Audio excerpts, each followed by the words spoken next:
Hello, this is Nick Ramirez. I was the first assistant editor on Barbie. And I'm Matt Garner, one of the VFX editors on Barbie. What you're looking at here is our final timeline layout for the full feature. If you look at the final string out of Barbie, you'll see that's a full overview of the film, which consisted of 8 separate reels. We went through a few different times where we were considering rebalancing and consolidating those, but it proved to be a little too difficult and decided to keep it as 8 reels, which at the end of the day was actually more helpful because having at any time 7 people needing to share the reels, we had more opportunity to dip into a reel and work within it and find that it was free versus if we had less reels. We could just take it from the very top to start, straightforward to begin with. And this is only a layer we added really at the very late stages, more for bookkeeping than anything, was obviously our final graded reels from Company 3, who we did our DI with. Straight at the end, there wasn't a lot of back and forth by the time we were still editing or things like that. So it wasn't like we were carrying color throughout any part of post too heavily. So this really just came in the final weeks and was built here just for those last outputs. V14 notes, something that we added maybe 2/3 of the way in through post-production. It's empty here because it was something that we sort of cleaned out as we went. But particularly with our sound team, when we got into a phase of high frequency of turning over the reels, working on the temp mixes, but changes were also still happening pretty consistently. More than just a regular change list when you turn over to, say, your sound or DI team, actually trying to keep some brief notes. We would like to use markers. Nick Houy would keep a white marker, and he was so diligent, and I thank him so much to have done this, where if he's like, oh, we trimmed this scene, he'd just drop a white marker up there and say trimmed area. Or sometimes when we got into ADR, it'd be like swapped ADR take. So it just kind of gave us this extra magnifying glass into all the little adjustments that were happening, because there was so much going on at any given time that was so crucial to just have a quick, like, where are things? You could even just open up the whole film or the reel, and if you saw white markers somewhere, you know, oh, I gotta go check that out. And I think that would even, to some degree, help with VFX and with Matt to quickly see, like, oh, I should probably keep an eye on this scene, and if they were just changing stuff in there, if it broke a shot or new shots were added, things like that. And we would actually generate a text list from these markers and import it into a spreadsheet we made and shoot it over to our sound team every time we would do new turnovers, so that they could have a sort of a quick handy guide with time code built in of like, check this spot, this change, because we just really were moving at such a quick clip that having that shortcut for what changed was very valuable. We would also color code after, if you'd put the marker in Nick Houy, and then we'd see it as a marching order of like, I need a new temp here or something. We'd go in and we'd also ask him to date the markers if possible. And then we would go in and put our initials on after we'd done the task at hand and maybe change the color so that he knew that he could go and look at that change one of the assistants or myself had integrated into the reel. And we all found that very useful because there were 7, at any given time, there were 7 editors, meaning within editorial, whether it's second AE, first AE, apprentice, myself, David Masacci, who was another VFX editor, Louis, who was an assistant VFX editor, could all be in any given reel at any time. So the marker system we relied very heavily on.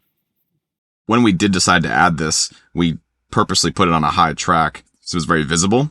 And also, without going into too much detail, Nick Houy, myself, and other people we've worked with over the years, we were heavy marker users in the timelines for the wide variety of things. It's basically our running to-do list. And we did do that on Barbie, but I think with the scale and the scope of it, we kind of had to evolve a little bit too. So we had a lot of markers below in the lower tracks too, whether that was do this sound effect or check this out or what's going on here, just a lot of that.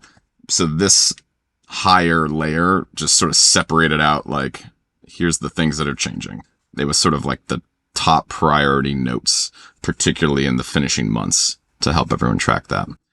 Going on to titles, The titles later is kind of a catch-all, not obviously just for titles, main titles, the presentation cards. I also like to include the logos, the end credits, and in a very small amount of cases in this film, on-screen graphics, just sort of to keep that all separated out. I'll have to go digging for it during turnovers or find it in lower layers. And that stayed pretty consistent throughout. Pretty straightforward stuff right there. And then we get into our lovely VFX segment of the film.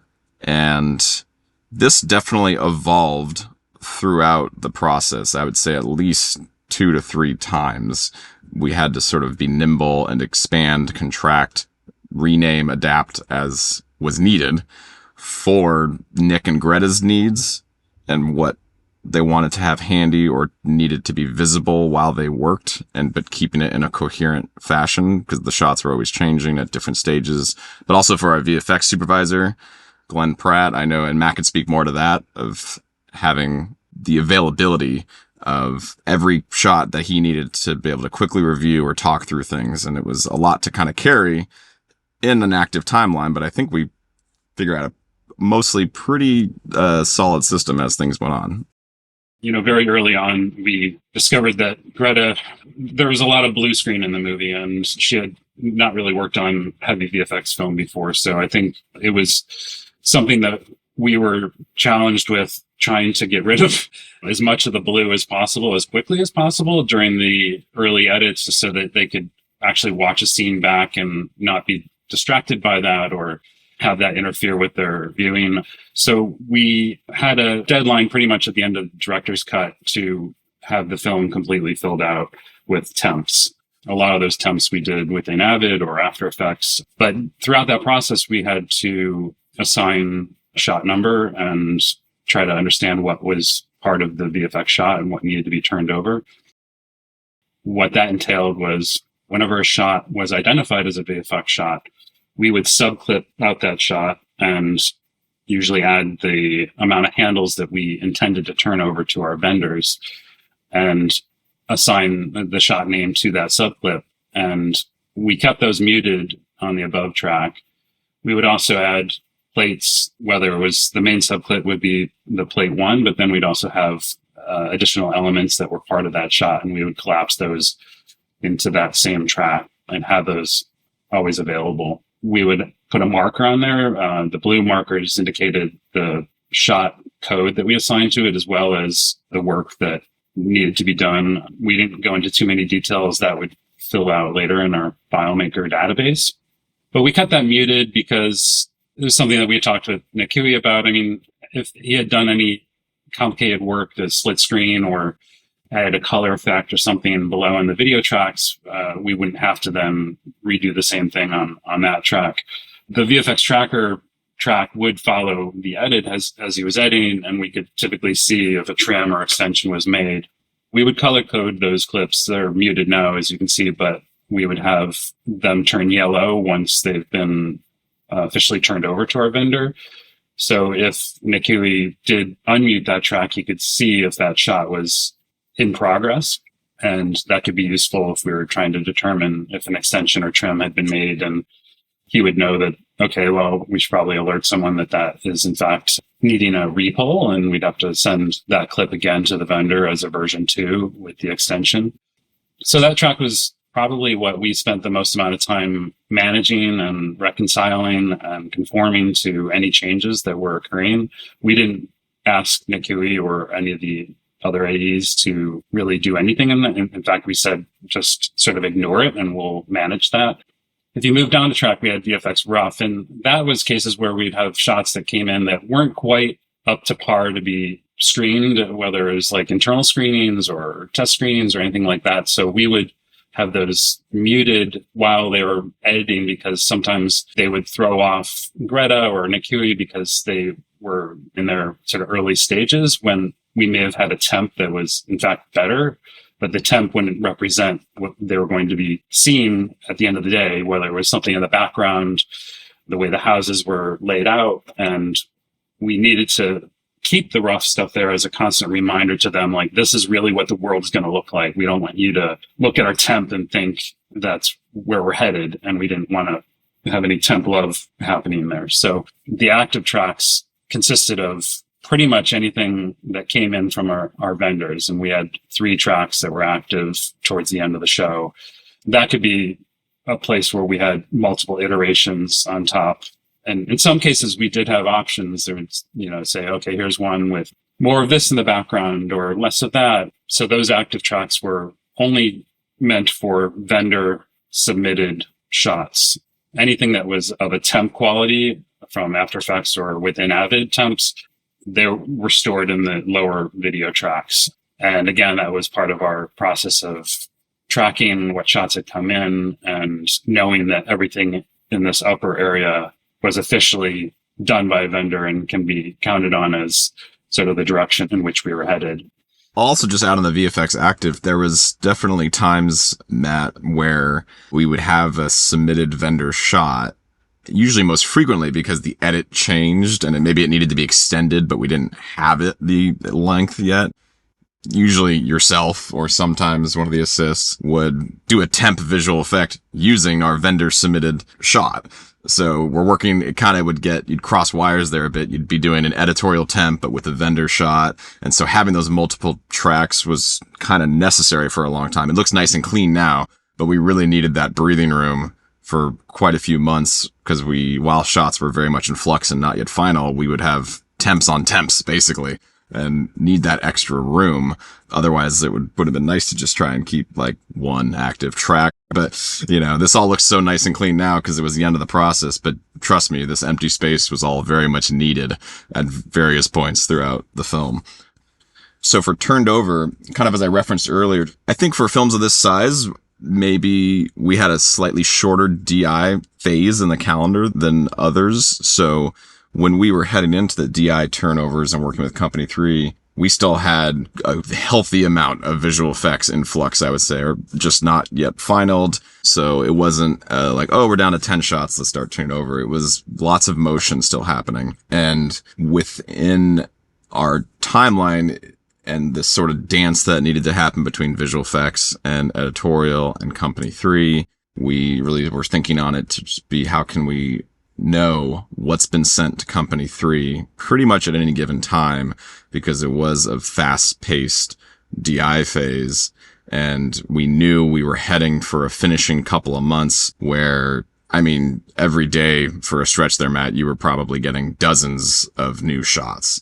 Meanwhile, Company 3's conforming Reel 1, but by the time they finish conforming Reel 1, we might have 80 new shots that they haven't even received yet in any form.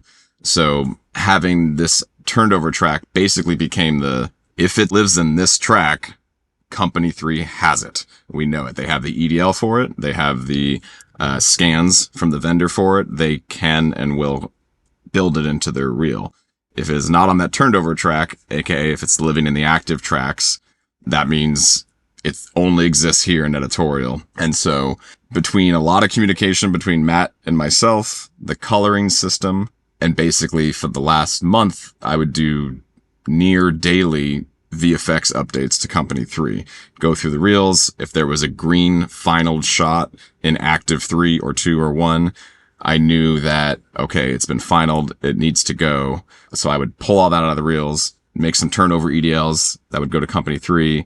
And then I would be the one to make sure that since I'm doing the send to Company 3, I can verify these have gone.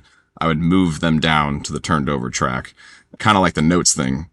Very visually and quickly, you could see, all right, these have all gone and they're good to go.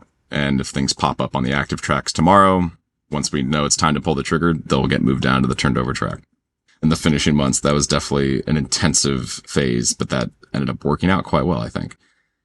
VFX Alt, it was really just an extra layer that we needed for only a handful of circumstances where there were some situations where for various creative reasons, we would have 2 finaled versions of a visual effects shot, and maybe Greta and Nick would be making that final decision of which one to use at the DI because they wanted to look at it with our colorist or a cinematographer in the DI there. So having this secondary track, it was, hey, here's the alt version.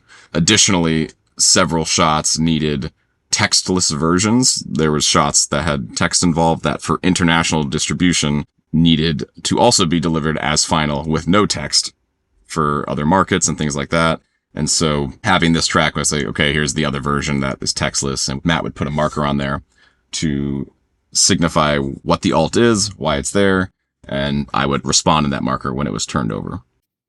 What we found extremely useful at the final stage was having these two tracks and having everything consolidated down into those two tracks, is that it was a pretty easy way to confirm with the DI, with Company 3, and also internally with VFX production side, what shots should be cut in and what shots are the final shots. So maybe every other day we would bang out EDLs and convert them into CSV and then spread them around Company 3 or to internally VFX production and say, can you do a check on this and make sure that everything syncs up on your end?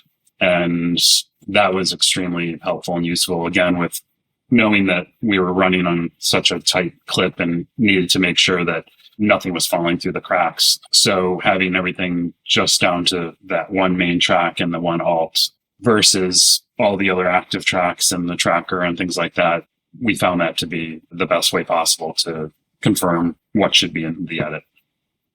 Then moving down to V1 through V5, this is pretty straightforward.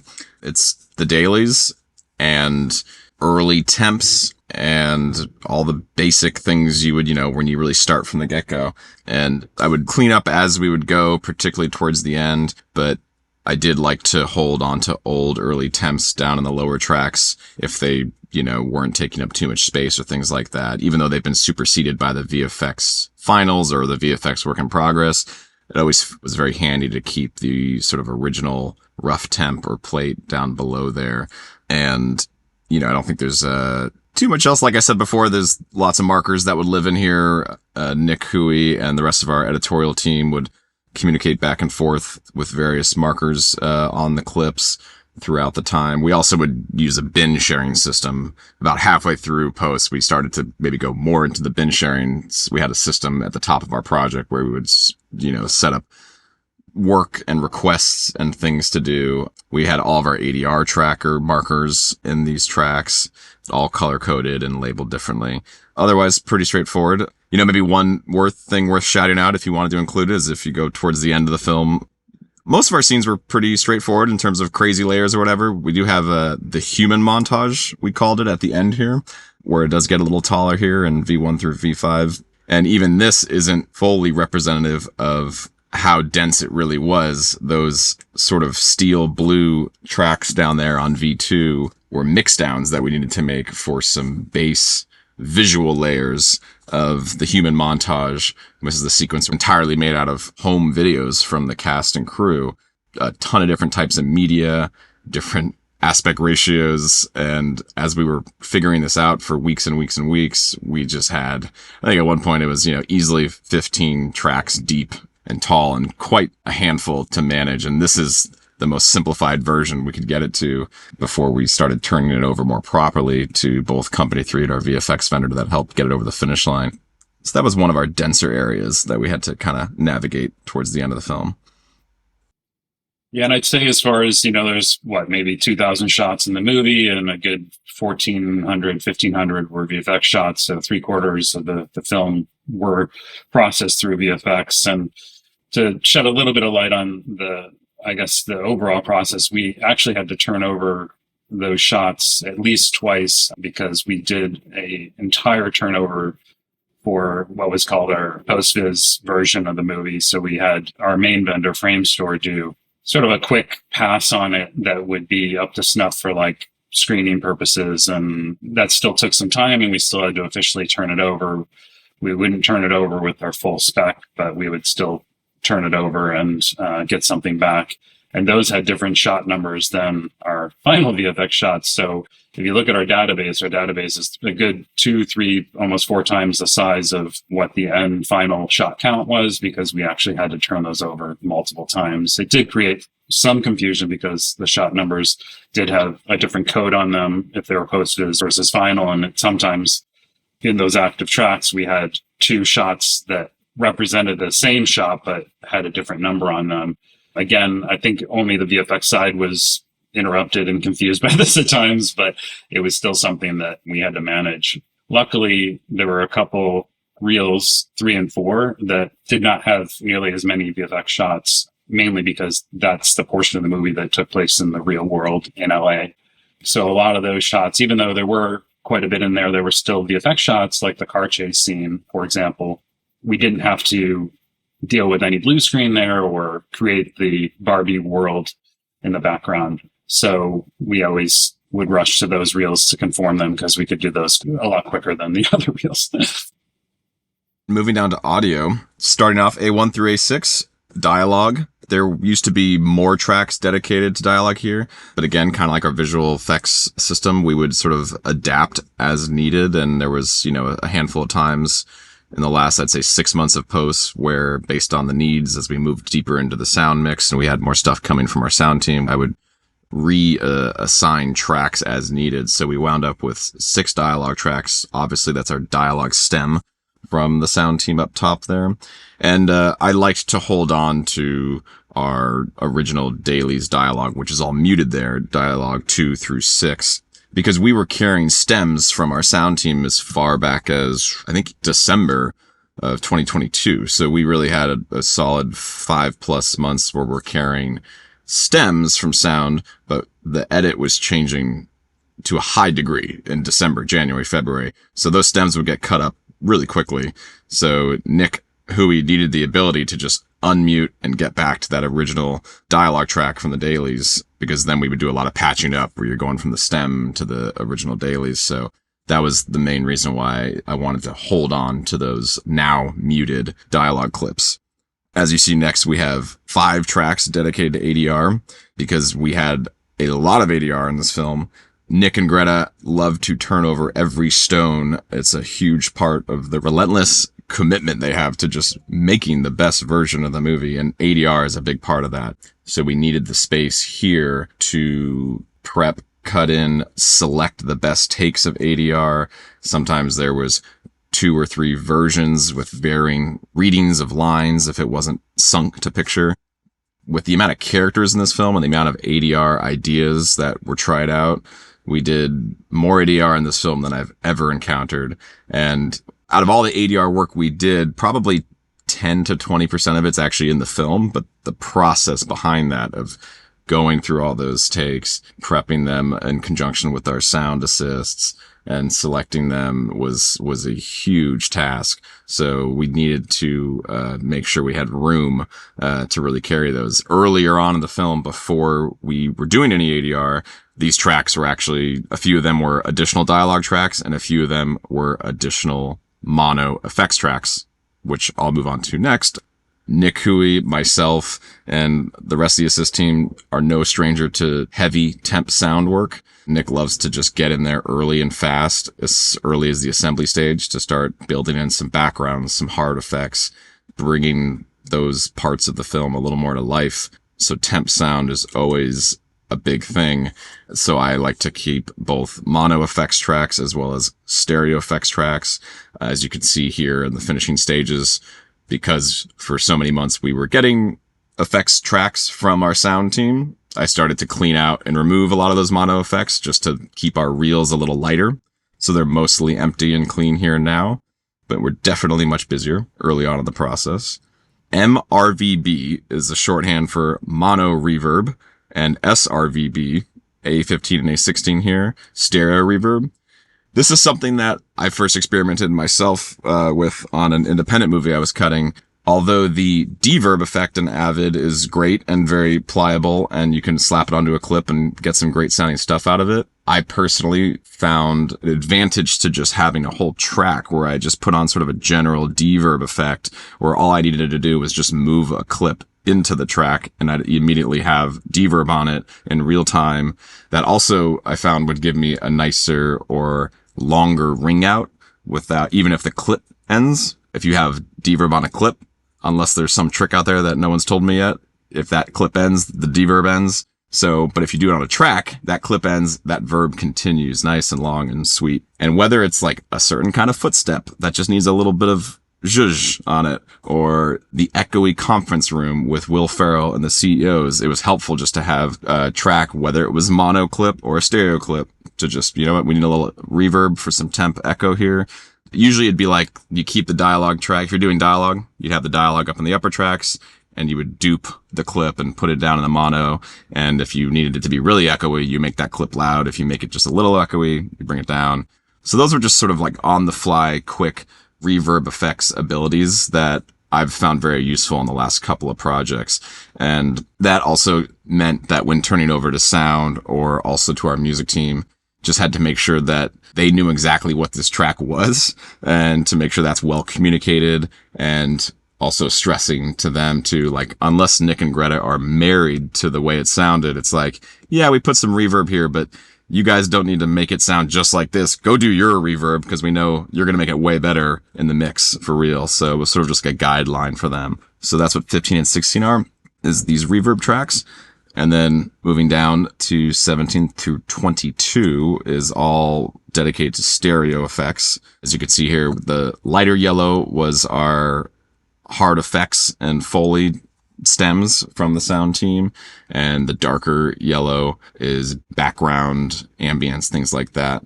Just like the other tracks, these used to be littered with all of our own temp backgrounds and things like that, and got progressively cleaned up over time. A23, similar to the reverb tracks above, this was music reverb. Same concept. There's times, particularly with temp music, where whether it helps you make a music edit to have a little extra verb, or just the way a track ends, just the ability to quickly give it that reverb without having to get into the situation of adding a lot of reverb effects to so many clips and rendering and re-rendering if you changed it. Sometimes we would even put the whole music track, depending on what the music was, into that reverb track. You know, maybe it was music where you just needed it to feel like it was kind of outside in the background of the space somewhere, and just having a little echo on it helped it out. And then 24 through 35, music.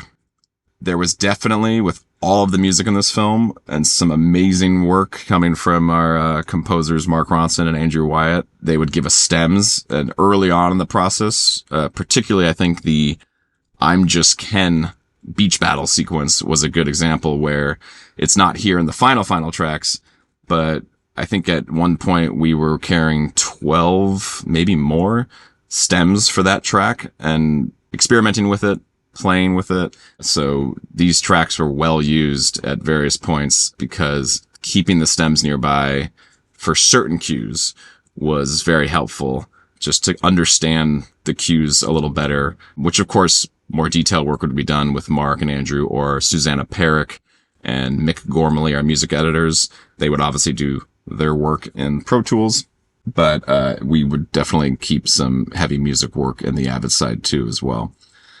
One thing I'll add too, just as an overall, if anyone's wondering when they see this timeline view is my personal settings. Maybe it's straightforward, but I've had people ask before, once the tracks have started to get very deep on projects like this, my personal preference is I use the timecode tracks, the little gray bars, essentially. I'm just throwing those into the timeline and then reorganizing them, not because those numbers mean anything to this sequence or to the reel. It's purely just a visual preference of mine, where I just created barriers between each thing. So it's sort of like making like I think of them as like bowling alleys. You know, it's like, if the dialogue isn't in the right alley, if it's on the other side of that gray thing, I'm like, nope, gotta move it up. You know, it just was a quick visual aid that personally has been very handy, just the way my brain works. It also just keeps things a little tidier, a little cleaner. When you're making guide tracks for various turnovers, you can just at a quick glance know that everything's in the right lane, or if it's not, do some cleanup. So if anyone's wondering why there's like 7 different time code bars, it's just a little hack that I found useful. That's the quick overview of the timeline and VFX process for Barbie. Thanks for tuning in, everyone, and hope you found this helpful and useful. I wouldn't say it's necessarily the perfect workflow, but as anyone out there working in film knows, it's constantly evolving, whether it's the technology or anything else. And this is what we came up with to manage everything within the time that we had. And hope you enjoy this and hope you enjoy the film.